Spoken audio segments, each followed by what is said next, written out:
Ladies and gentlemen, it's finally time for Tokyo Xtreme Racer to make its move. Ever since its announcement back in August, we've been hyped. Like you, I've played through a number of Genki's unique racing titles, most notably Tokyo Xtreme Racer 0, Tokyo Xtreme Racer Drift, Tokyo Xtreme Racer 3, Tokyo Xtreme Racer Drift 2, and Street Supremacy. Basically, most of the titles that were available for PlayStation. It's been 18 years since the last Tokyo Xtreme Racer, or Shutoko battle, came out for us to enjoy, with the last game being either Import Tuner Challenge, if you've played that game on the Xbox 360 here in the States, or Wangan Midnight if you played the game on the PS3 or PSP in Japan. This year, Genki Racing Project has officially returned and is fully reviving TXR, returning the game to its original roots as an open world 1v1 highway battle racing game taking place as it has in most games on the Tokyo Shuto Expressway. It's the racing game we've originally loved back in all its splendor, and I got to try it really early so I can show you what to expect when the early access for it drops this Thursday. So before we get started, if you like what you see here and you want to stick around to see what else is in store for the game and the channel, make sure you're subscribed and leave a like on the video.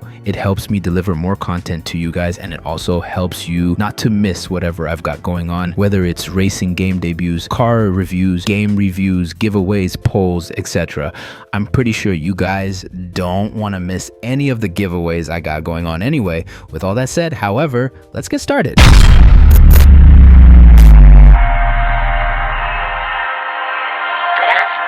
So, let's talk about Tokyo Xtreme Racer and Genki Racing Project's long-awaited revival.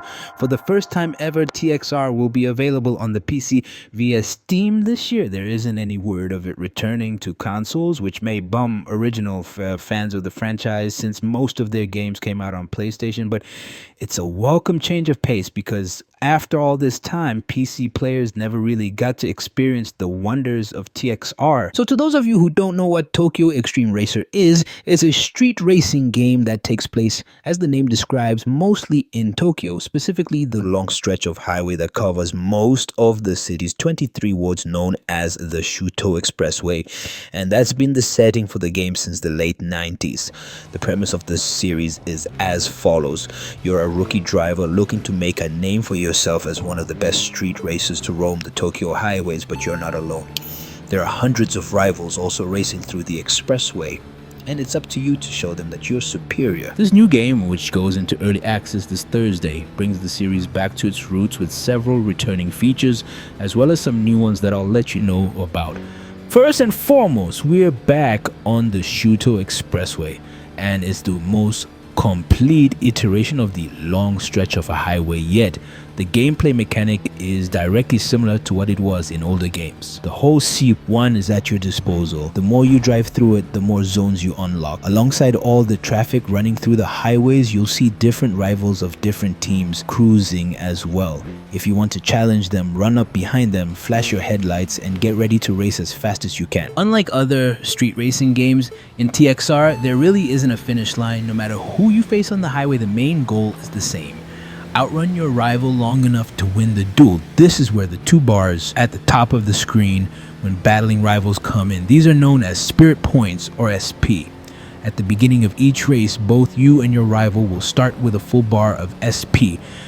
If you stay ahead of your rival by at least 25 meters, or if he stays ahead of you by that same distance, the SP bar will start to decrease. The further you or your rival get away from each other, the faster the SP bar will deplete, and the winner is the driver who completely depletes their rival's SP bar. Now, it should be known that distance isn't the only factor that decreases your SP bar. Physical contact with the world also decreases it as well.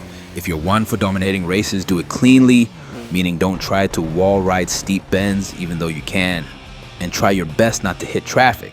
You can be ahead in a race and still lose if you bang into the walls and hit lots of traffic for most of the race. As far as cars go, there aren't as many as there were in previous games, at least for now, but there's a good amount that'll make the JDM&U squeal with glee. The new TXR will feature Japanese street racing legends like the Mazda RX-7, Nissan Skyline GTR, Toyota Sprinter, Trueno GT Apex AE86, Toyota Supra RZ, and more. as well as modern day specials such as the Mazda 3 BP, Toyota GR86, Subaru Levorg, Daihatsu Copen Zero, and many more. In past games, TXR featured other foreign manufacturers like Alfa Romeo, Lancia, and even Ford. But according to Genki, trying to regain those licenses will be challenged. So they're sticking with their popular native brands.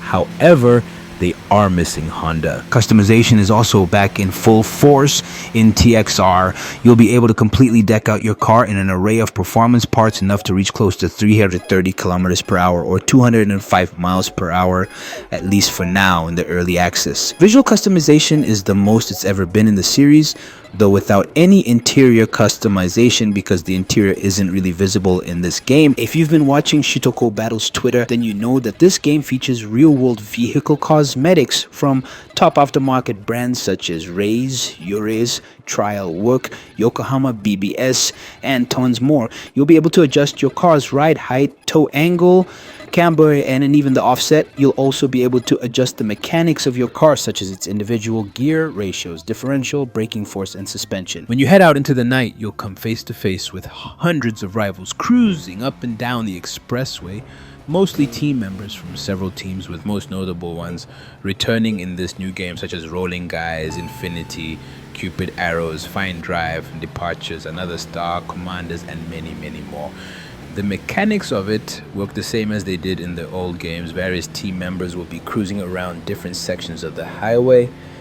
If you beat all the members of a specific team, their team's leader will immediately seek you out and challenge you to a race. If you beat them, you'll completely clear their team. The other new mechanic here that you should definitely know about is tire wear. Back in previous games, the amount of time you could stay out and race mattered by how much of your SP meter stayed full.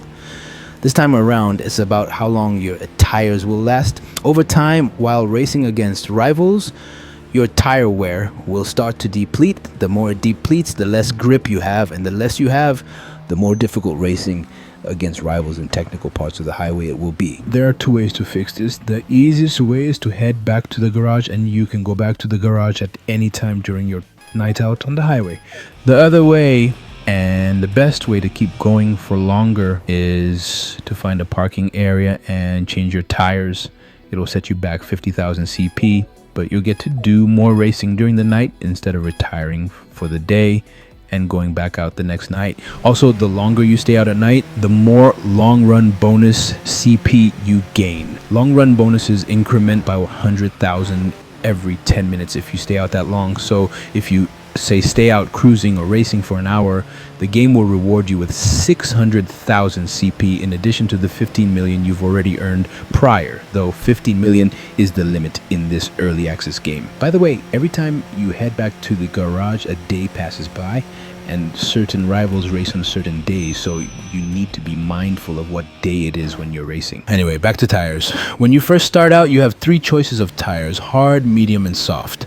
If you've played Gran Turismo at all, then I think you know how these tires work. Hard tires don't provide the best grip, but they do provide the best durability and longest duration, so you might not race or grip as fast, but you'll have grip for much longer. Soft tires provide the best grip for better cornering and speed, but they offer the worst durability. Medium tires are smack dab in the middle. They offer good grip and reasonable durability. You can always improve your tire grip strength and durability by upgrading tires in the shop or by equipping a skill that will increase tire duration for longer. When you view the map of the world, you'll see certain objectives you'll have to complete, such as beating a certain team or a certain number of teams. If you complete those objectives, a certain boss character will show up and start cruising through the highway. Beating them will unlock new episodes that you'll get to complete, as well as their car being added to the dealer. Also, be on the lookout for Wanderers. Their mechanic works similar to games of old as well. Some of them will accept your challenge for a race no matter what car you drive or what custom part you have on it. However, most of them will only accept your challenge if you're driving a specific car. If your car's license plate denotes a specific prefecture, if your car is fully kitted with aero parts, if you've acquired a certain number of consecutive wins, if you're racing on specific days, or for any other reason, they'll be really specific with you. Don't forget to check out the parking areas as well. Rivals and Wanderers won't only be cruising the highways, they'll also be parked in certain parking areas. So if you feel as if you can't find that one rival needed to call out the team boss, or you're in search of a Wanderer you've wanted to face, you may find one there.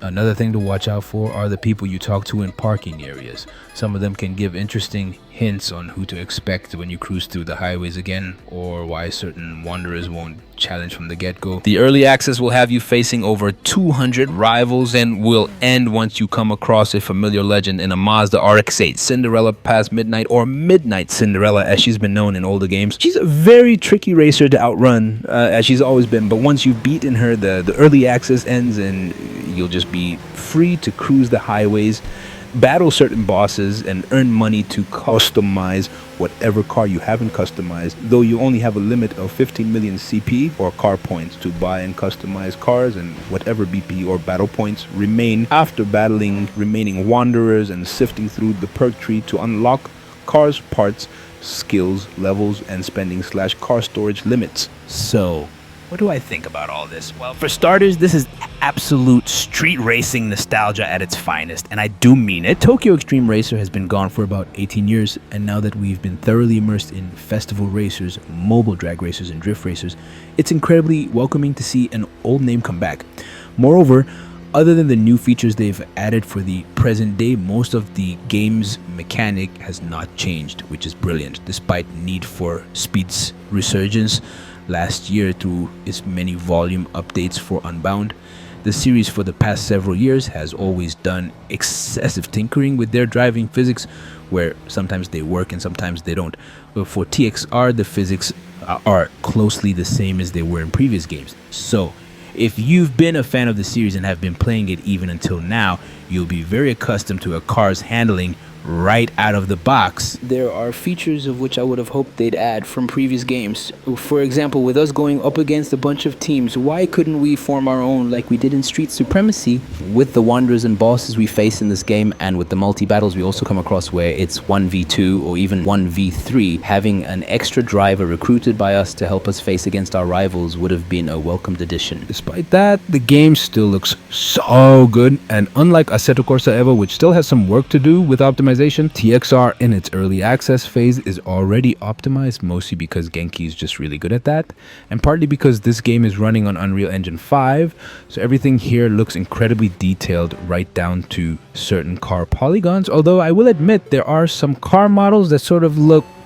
sketchy, most notably the Mitsubishi Eclipse GT, and even though this is a 2025 racing game, there isn't a functioning interior in any of the cars you drive. Everything inside a car is mostly blacked out except for the lights coming from the tachometers and center consoles. To be fair, it's been like this since the beginning. However, Import Tuner Challenge did have an interior shot and some interior customization, so I'm surprised that Genki went down this road in terms of car detail. Gameplay and difficulty is mostly balanced, apart from one distinct rival. Yeah, at least it may stay that way until the early access actually launches. Once you reach a certain part in the story, you'll get to challenge a bunch of other level 7 bosses, including Trans Drive. Trans Drive runs through the highways in a Daihatsu Copenchero, and unlike the other level 7 bosses that are somewhat okay to deal with, Trans Drive is not at all. In fact, I'd say her performance and skill level are similar to that of a level 14 Wanderer or Team Boss, and even near to that of Cinderella past Midnight, because her car is nearly fully upgraded, packing 329 PS or 324 horsepower. Moreover, her car, the Copenchero, is a K car, meaning it's crazy light, weighing just under 900 kilograms or 1850 pounds.